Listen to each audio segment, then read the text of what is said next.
Welcome to the BumbleKast. I'm your host, Ian Flynn, the Bumble King, and joining me as always is my Bumble co-host, Kyle, JCRB Krause. Hi, BumbleKast time. That's what we do. We're here to BumbleKast. Yup. We're casting our bumbles 24/7. Gonna BumbleKast your face right now. What do you think, Ian? You think that's a good idea? That's not how I would phrase it, but somehow or another, we have to get all these questions that come to us from our patrons over at patreon.com/BumbleKast, Ko-fi.com/BumbleKast, and our YouTube members. Alrighty then. Well, let's do it. Let's put this bumble in your face. Starting off with this one from Aiden7479. So, Red from Mega Man X7, a Reploid who starts a group of vigilante Reploids who, according to the Japanese material, may have come from Repliforce and one day recruits an amnesiac Axel. But Red won't explain where he came from, or where his or Axel's fresh scars came from. He then becomes a mentor to Axel, until he changes for some reason. Despite this interesting backstory, Red ends up being the most boring secondary villain in the X series. How would you have written him?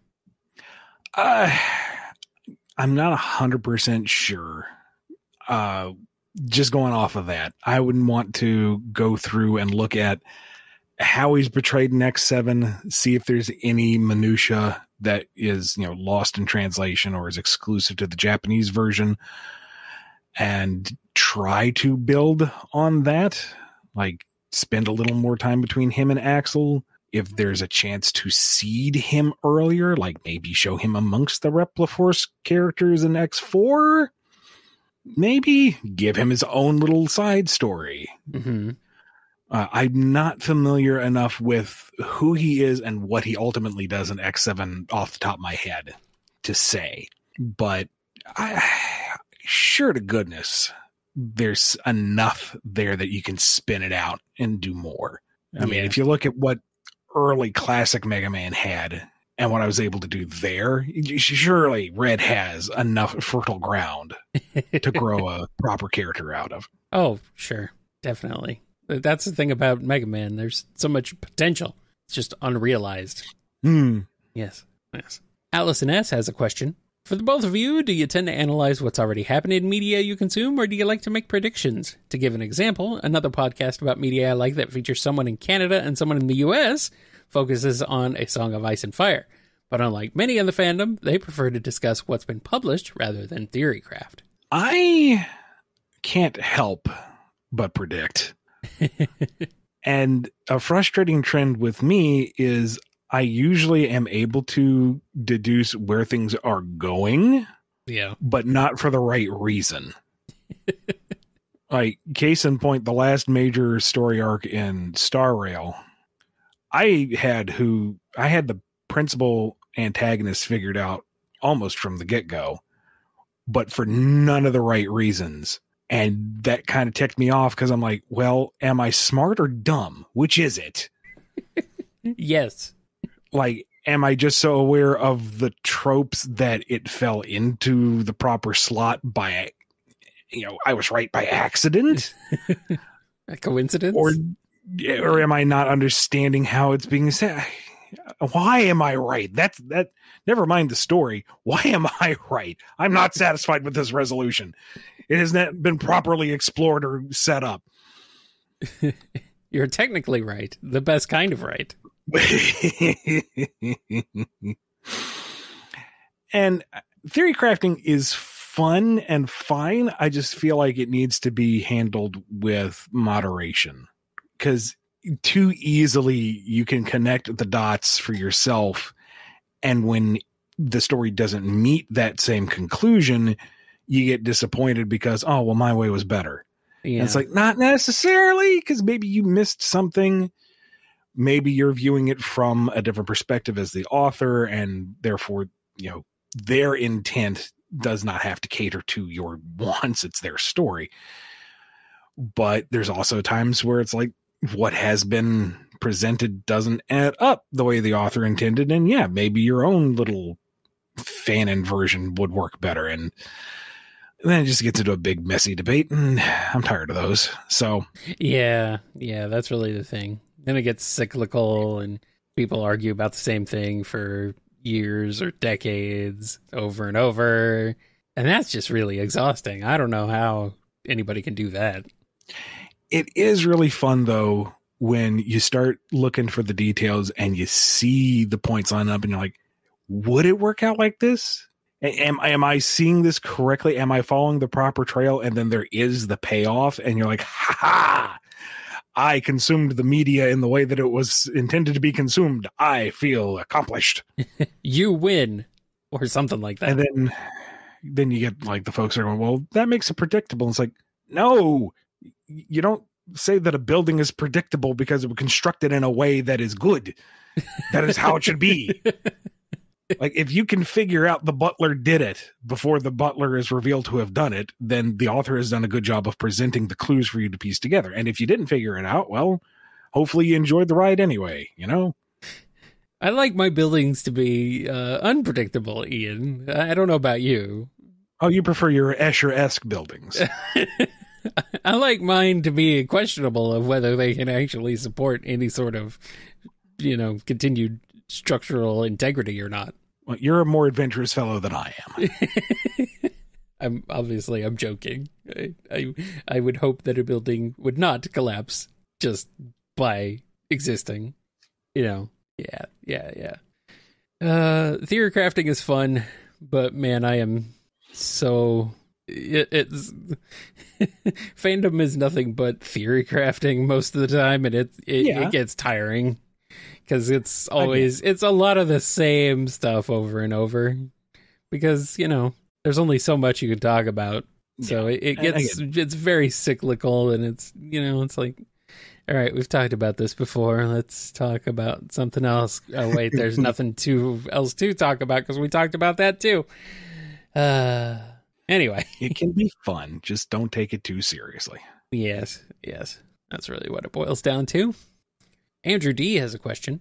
You had stated before that there were plans for a third crossover with Sonic and Mega Man. As is somewhat of a follow-up to a question someone else recently asked, with Dr. Light's visions in Mega Man issue 55 showing Xander being thrown into what looks like a Genesis portal, was Xander going to serve one last major purpose in this third crossover before potentially dissolving into the time stream or whatever else would have become of him? Or was being thrown into the portal, presumably by Wily's hands, going to result in his potential demise? Or was being thrown into that portal unrelated? Just what was on the other side of the portal? Was it the Genesis Nexus? And here we go, connecting dots that were not intended to be connected. Like, the third crossover was, like, back of the envelope penciled in. Like, here's the very vague concept of how we can set it up quickly and neatly so we're not too reliant on plot, and whatever properties we have on hand, that'll be easier to access them, and that's it. That was the full extent of what was thought of at the time. Xander was always intended to be removed at some point so that Wily could take over as Mr. X as we got to the Mega Man 6 adaptation. Was it 6? 5. 5. I think it's... No, 4's Cossack. 4's Cossack. 5 is Dark Breakman. Yeah, because he's getting revenge on. Yeah, and 6 is 6 is Mr. X with the tournament arc. Yeah, but how exactly that all came about was not set necessarily in stone. I knew that I wanted Xander gone by that point. Mm-hmm. And it would involve timey-wimey, wibbly-bobbly stuff because that's just how things fell into place. What would the third crossover have been called? Because we had Worlds Collide and then Worlds Unite. I think it was Worlds at War. Oh. It was like the operating title, but who knows? I like this one, Worlds Mingle. That de-escalated quickly. Worlds Cuddle? No. Worlds plays Canasta. All right, here's one from Arc Beetle.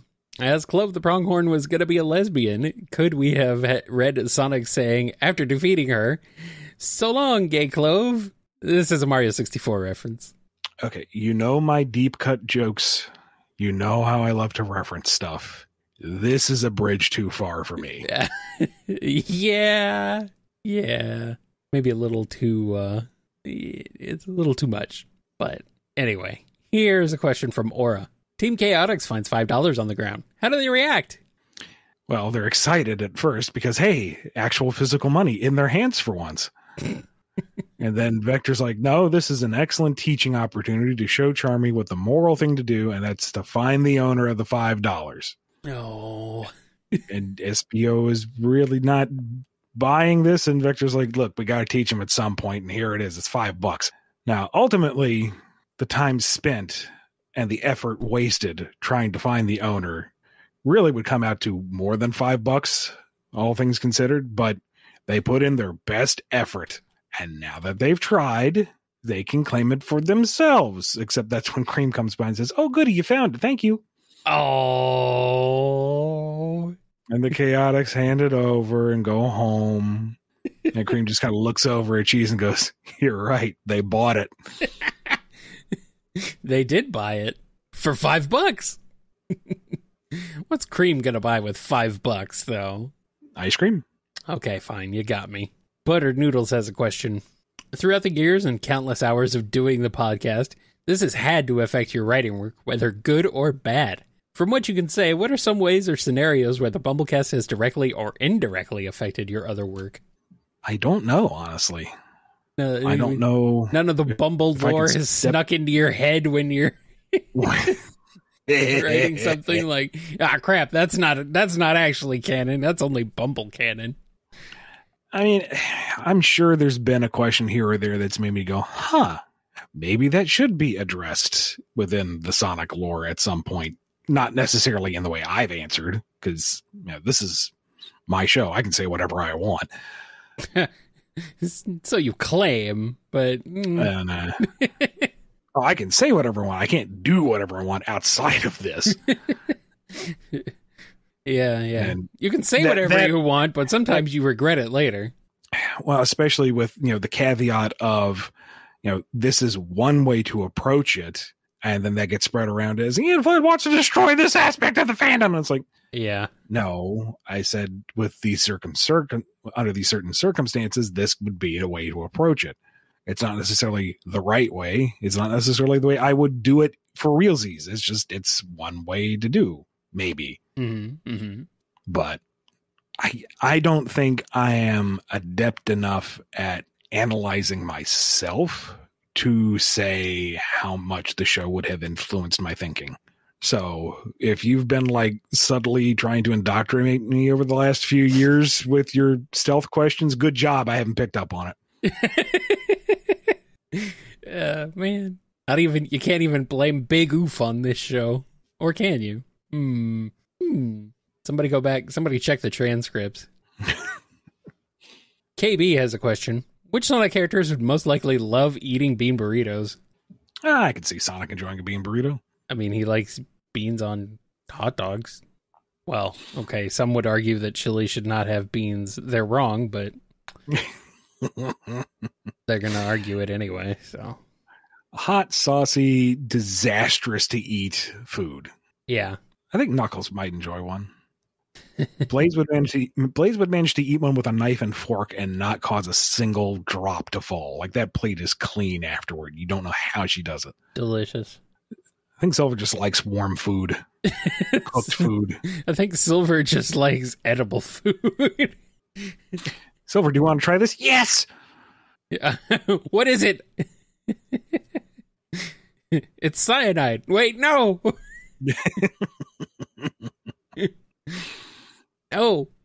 Tangle would probably devour bean burritos. Oh, absolutely destroy it. The antithesis of Blaze, though. Oh, yeah. Or maybe the plate's clean, just everything around it is not. Yes. The plate's clean because it's all over her face and her hands and all of her other stuff, all of her everywhere. It's everywhere. Jewel has a custom no bean burrito sign outside the Mineral Museum specifically for Tangle.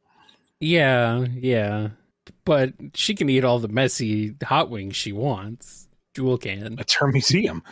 Yeah, okay, fine. And it's Jewel. She'd go through an entire plate of extra saucy wings, and those gloves would be immaculate. Really? Oh, okay, fine. That's no fun. Chaos Sonic 1 has a thought. Okay. Chaos Sonic 1 is here. In my Neptunia Mini, you asked where the Atari representative is. This is spoilers for the third game, but Atari has 2 representatives, and there's the country of Tari, and they were successful till 1983. Thoughts? That's cute. Just like real life. Except I don't think there was a country of Atari. It was just a company. Cherry Hearts You has a question. How do you two feel about monthly subscriptions / live service formats becoming the new norm in the past decade? I personally dislike the compartmentalization of content and find it to be more inconvenient than convenient. I wanted to hear your opinions on this trend most major media is following. P.S. Physical media is forever. Yeah, it is. Well, I mean, till it, you get bit rot and, stuff like that. But whatever, just don't worry about that. Bit rot is unavoidable. Losing everything that you've invested in because of end of service is morally reprehensible. Well, yes. That is worse, yes.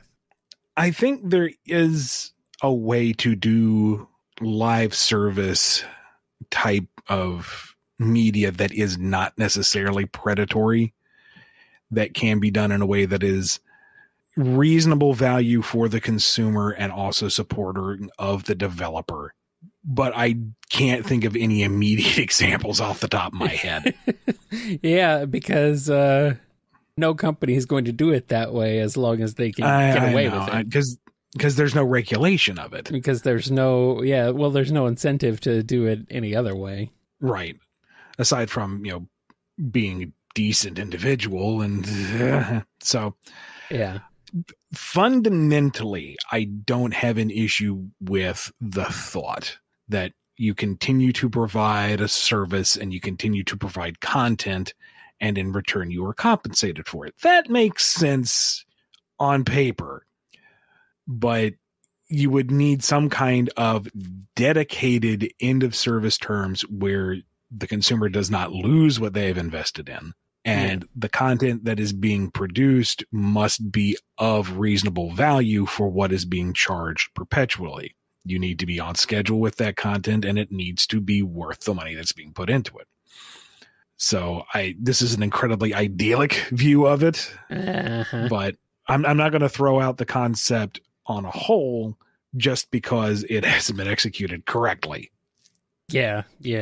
And that's just for things you've bought, things you've purchased individually, though. Like, this is if you're talking about like live streaming services where you're not buying each individual product, I guess that's sort of a different thing. But it's also, there's just a competition in the market is good, but it gets to a point where there's too many, the separation becomes too difficult to deal with. But then you end up back in a situation where they bundle them together, and it's just like you're back to it all comes back to the cable model yet again.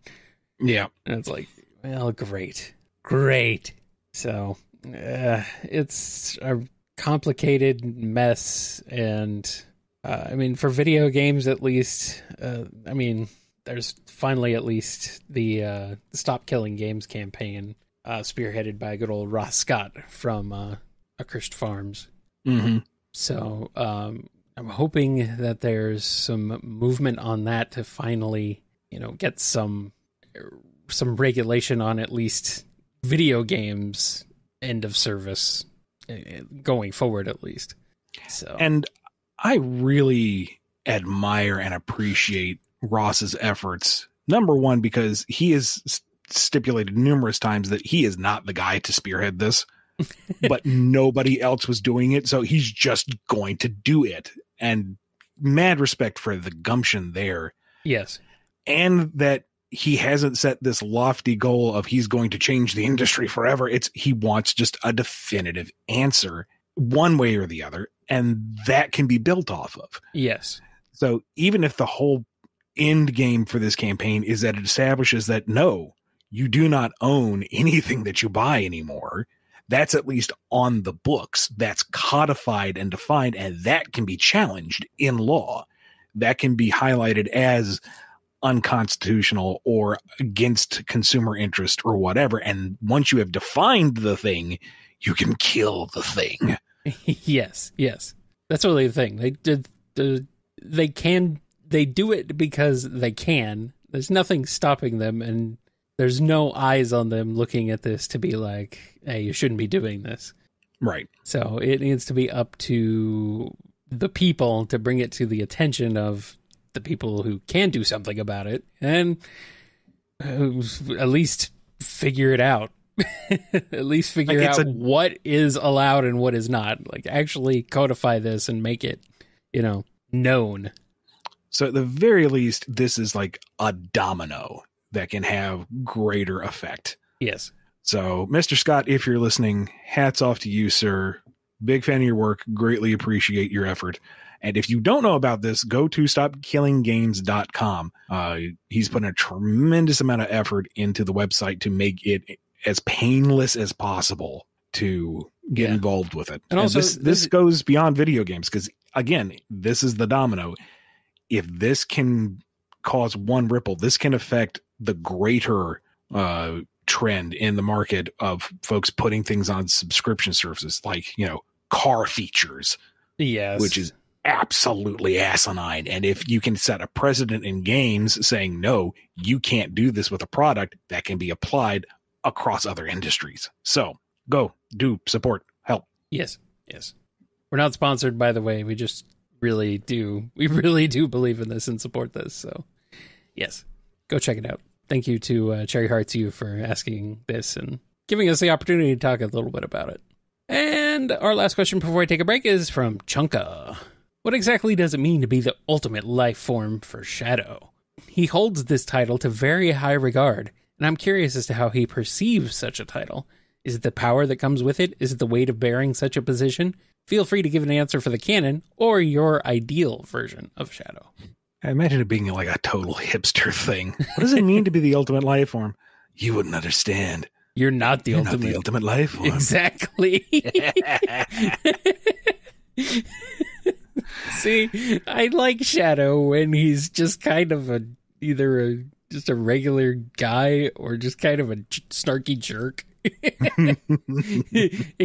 But he doesn't understand either, but that's what makes it funnier. I don't want to give a canon answer on this because, one, I don't think I'm supposed to, and two, that might be something that's still to be explored. Like the general lofty idea is that, an immortal, ageless, can't get sick, has crazy superpowers, looks cool, kind of surface level. He's just better. But what does that mean philosophically? And that, I feel like, is something that cannot be quickly or easily defined, nor do I think it has necessarily. So, no. Maybe I'm overthinking it. But we'll see as the series progresses. The true ultimate life form is the friends we made along the way. I mean, I think I can dance around this because the teaser for Dark Beginnings is out there, but we do kind of lightly play with it, at least a little bit. You'll see. I am so hyped for Dark Beginnings, my dude. Folks are going nuts for that minute and a half barely that they showed. And that's not how it starts, and that certainly isn't how it ends. And oh my goodness. Oh. They get to the part where Shadow confronts Emerald, and it's like, oh yeah, the next part's pretty sick. And it's like, that's where the trailer ends. It's like, oh, I have to wait. Okay. Well, let's take a break and wait for a little bit more. But then we'll come back with more BumbleKast while you wait.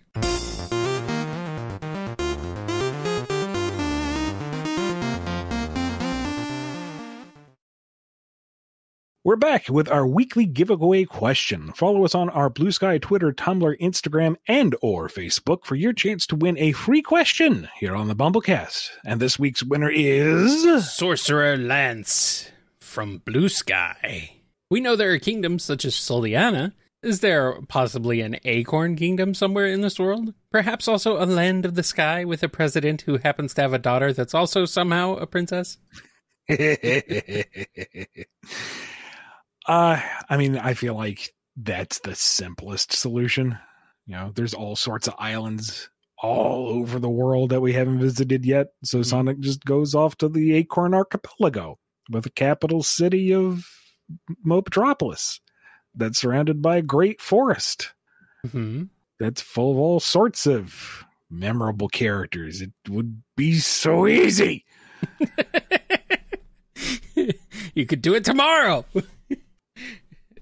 They could also be floating islands that are not the floating island. Well, Angel Island. I mean, Lost Hex established that, didn't it? You can have all sorts of flying crap in the air. Yeah, it's pretty amazing that they don't all just collide into each other. Yeah, I don't know. Just got to convince the right people at the right time, and that has not happened yet. Also, I like that. The Acorn Archipelago. No. The Freedom Fighters are not necessarily associated with Archie Comics. They're their own thing. But we need to define that. Make that clear. I see what you did. I see the word. There's wordplay there, though. It's alliteration, Kyle. It's a word. You could have the dots that aren't connected. You leave the dots alone. No, I will connect those dots, and you can't stop me. The line must not be drawn here. No further. There are 4 dots. And they're all connected. Now.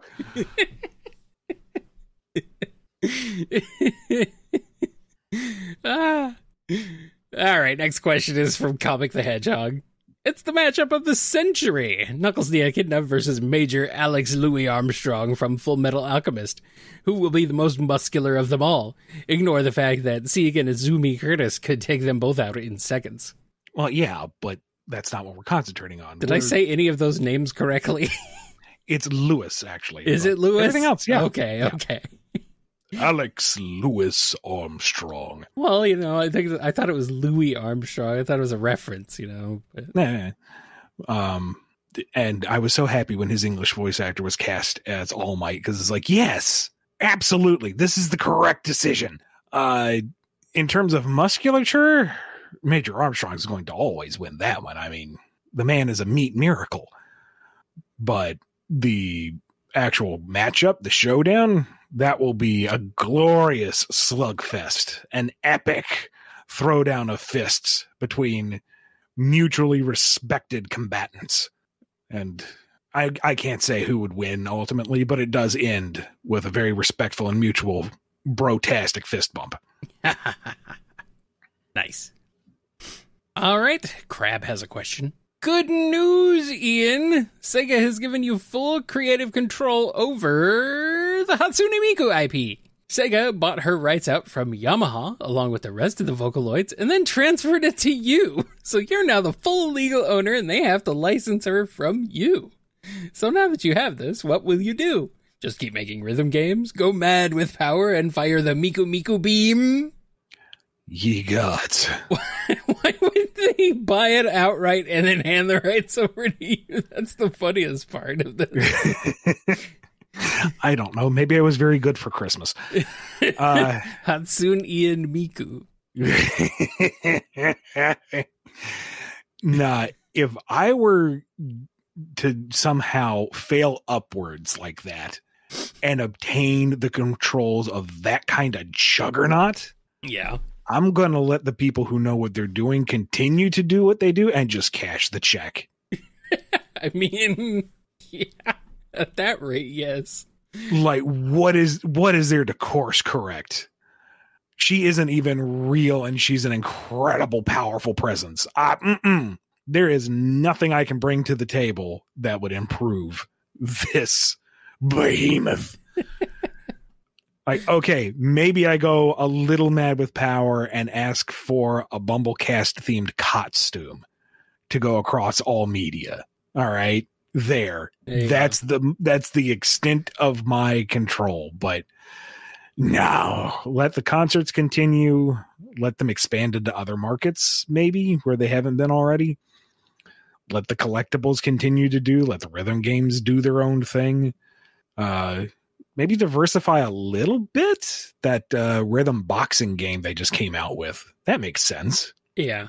Maybe do some light, fluffy RPG type thing. Maybe have they done some kind of OVA or anime with her yet?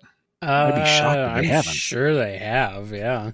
I mean, dabble a little bit here and there, produce more Miku content, but that's just me kind of tossing out ideas to the people who know what they're doing. Have we tried this yet? Is there a good reason why we haven't gone in that market? Yes. Okay. Moving on.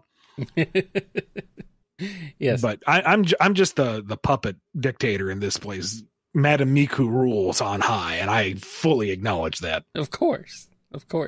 It's just kind of funny that it ends up being given to you. But hey, whatever.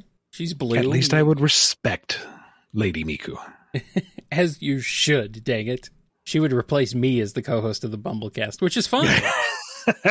Subscriptions quintuple daily. Which is fine. Perfectly fine. I'll be the producer in the background doing that grunt work. I'll let Miku take over reading the question. That's fine.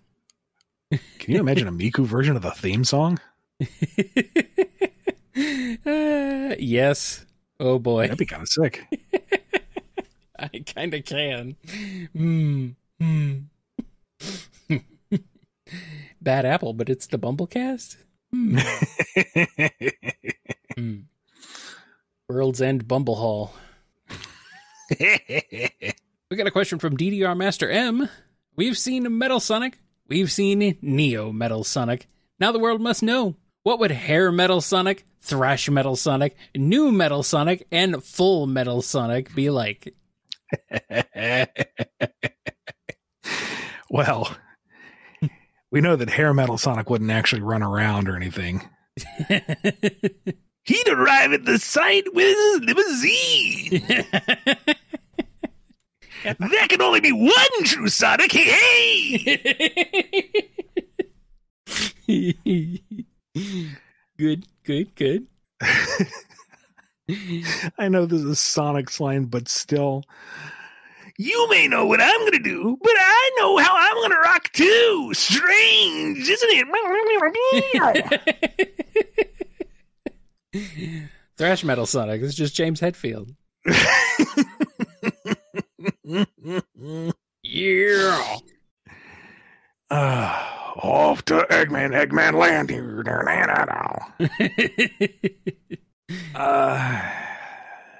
New metal Sonic. Oh no, Limp Bizkit. He's got the backwards red ball cap and everything. Oh no, he needs new metal Knuckles there to rap for him. Keep rolling.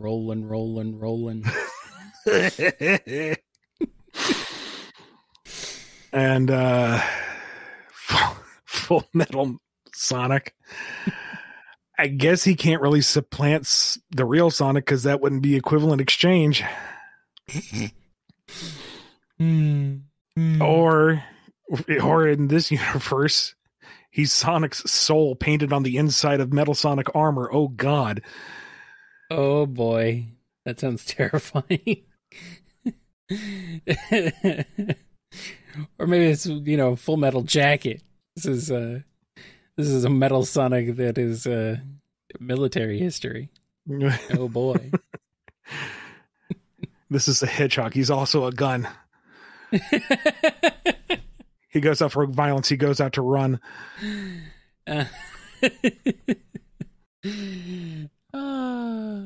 All the metals. We need Power Metal Sonic. Starts banging out Dragon Force. I'm still hung up on Hair Metal Sonic. Like, I know. I'm imagining Neo Metal, but with like this gorgeous mane of hair coming out between the spikes.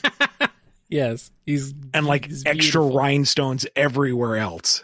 Yes, he is ready to rock. Like he still has the completely nearly featureless face, but he's incredibly animated in the way that he talks. There's a suggestion from our thumbnail artist is, why not a plasma mane coming out of his head? Yeah, that would work for a sci-fi angle. I think it's even funnier that it's just hair. I mean, that is funny. Like, it's legit hair poking out between the spines. I mean, that's funny too, but man, the plasma flames would be pretty sick. As like, see, that's too cool. That's way too cool for this. That's actually badass. I mean, yeah, you're right. And now I want a hair metal cover of Face to Face. I just want a hair metal cover of Sonic anything. Yeah, wait. Laugh moving down your spine. Oh, wait, we did get there is a hair metal cover of Unknown from ME. Wait, really? Hilarious. Yeah, it's amazing. Yes. Oh my goodness. I will have to look this up later. It was Pumpkin Hill by Ground Pound Falcon. Ground Pound Falcon is the name of the band. Okay. And it's their cover of Pumpkin Hill. And it's pretty great. Not gonna lie. A hair metal cover of Pumpkin Hill. I will share that for you guys in the chat. But yeah, it's good. It's good stuff. So alright, here's one from Dove. Does Belle sleep? Does she just stay up? Does she go into people's rooms in Restoration HQ and stand there in the dark watching them sleep? Whose sleep paralysis demon is she?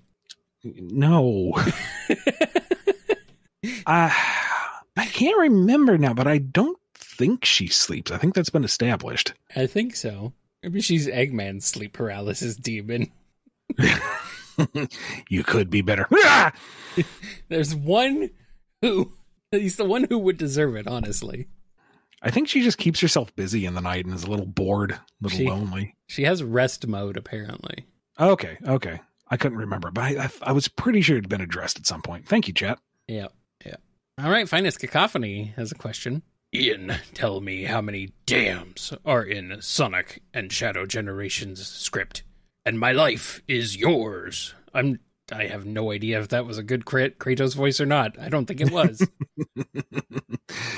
The particular scene is a little more desperate and angry, but it's fine. Oh, it's fine. Okay. I should have probably looked this up before, attempting it, but, I think it was funny.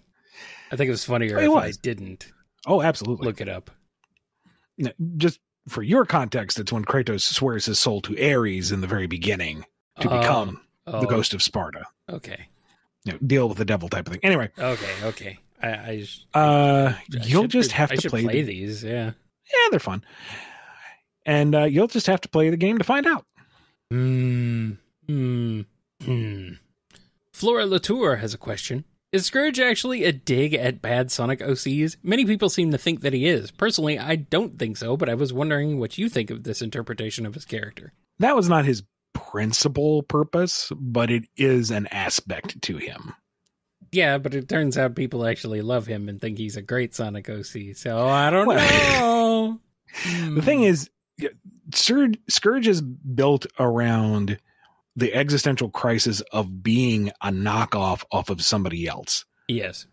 What if your entire reality was defined by somebody else and to be the inferior negative version?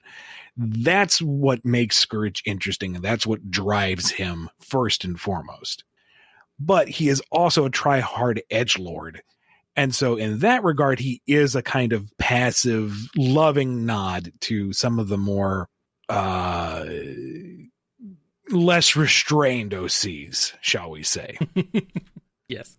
Ultimately, if you want to read that into the character, you're not necessarily wrong, but that was not what was first and foremost in my mind when writing him.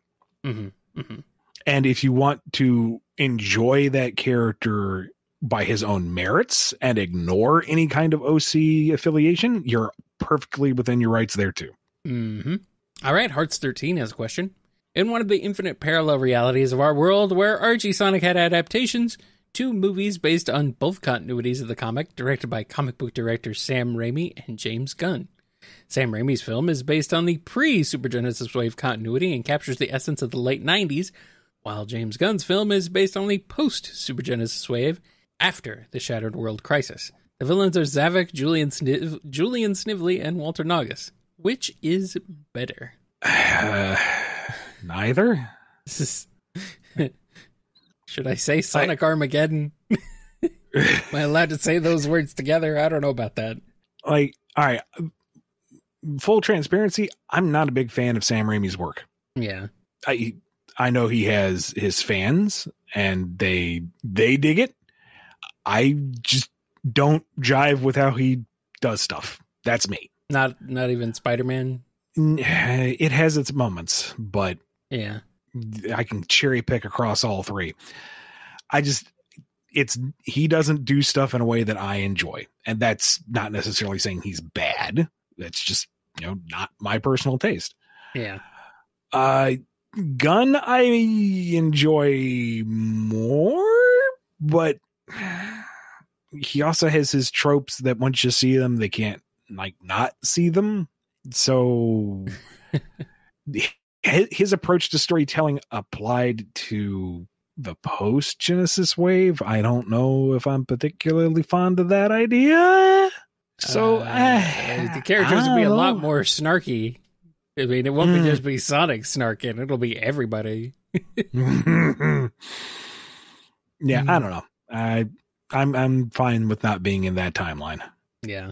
Here's one from Hydrix. In Sonic X, there's a big plot twist surrounding Project Shadow that not one, but two pods fell to Earth. However, neither were found, and the Shadow we know was finished on Prison Island. This, of course, wasn't in Sonic Adventure 2. However, knowing that Gerald has control of Shadow's memories, and stuff like Shadow's inhibitors and Vectilla being carried over from X, one has to wonder if Shadow's memories are even true. What was the intention of the two pods? Will we get answers, or will they forever remain X-canon? I was not involved with Sonic X. I don't remember that bit at all, to be perfectly honest. So I am fairly certain that's X-exclusive canon that's not going to get touched on again. I could be wrong, who knows, but I am not aware of any plans to address that. And we got a question from JCR1216. Tangle is now Tangle Almighty. What does Tangle do with her new godlike powers? Everybody gets all the toys they want.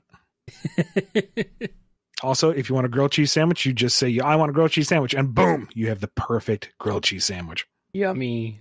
Also, Eggman's like good and nice again or something, but everyone gets a pony. Everyone gets all the toys. And bean burritos. And you can eat whatever you want, and you maintain a healthy weight.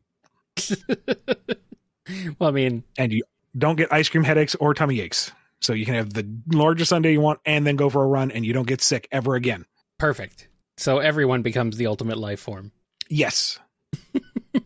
Well, now Shadow's out of a job. I guess he'll have to go... You just don't get it. You can't just say you're the ultimate life form. It's deeper than that. Could have drowned my sorrows in ice cream sundae and go for a run. Go home to your cave, Shadow. It's not my home. It's just a random cave. Yeah, sure. And all that furniture you have in there. Shut up. And our last question on this episode is from Metal Mewtwo Mark II. Who among the Sonic crew are Pokemon fans? Any shiny hunters in the group? And who keeps Sage from using her action replay powers to hack shinies? I imagine Tails plays, and he would max out your EVs and IVs. I think Amy casually plays. She knows how to put together a decent team. But, once she's done, she's kind of done until the next generation comes out. Cream plays. She's got her team of legendaries because they all look cool, except for, the one Eevee, because it's cute. She likes that Eevee. Charmy plays. I can't imagine what his team would look like. Maybe he does nothing but, legendary glass cannons as well, because they look cool. SBO plays, but secretly. He's like a tournament pro, but he's not going to let anybody know. You can't be a cool teenager and play Pokemon. That's not possible. Of course not. Sage just lives in the game. She actually goes to Pallet Town. She engages with the NPCs. It's her own little VR alternate lifestyle. She's not going to mess with the code because she likes it there. It's just a very comfy place to live. Oh, that's too wholesome. She's not going to summon a whole bunch of missing no on everybody. And no. She basically dresses as Red with the little ball cap and the vest and everything. And she goes on her adventure. And all the professors have been replaced with Dr. Eggman, but beyond that, she doesn't mess with the code. Okay. As for Shadow, his Rattata is the top 1% of Rattata. You wouldn't understand how my Rattata is the best Rattata. All right, that's it. That's all we got for this edition of the BumbleKast. Thank you to everyone who supports us via patreon.com/BumbleKast, Ko-fi.com/BumbleKast, and our YouTube members. Be good to yourselves, be good to each other, and we will see you next time on the BumbleKast. Catch you later, everybody. We have fun on this show.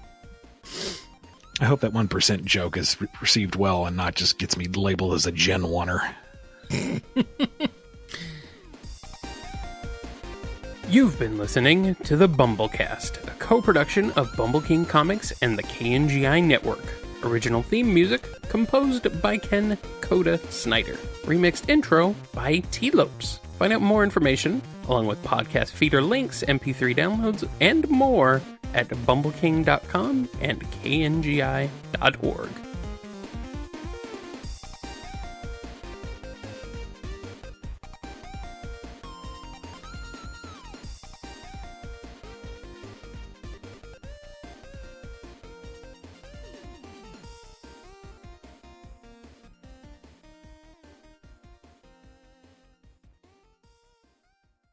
Why am I me? You manage a lot of irons and a lot of fires. Well, definitely a lot of fires, that's for sure. Anyway.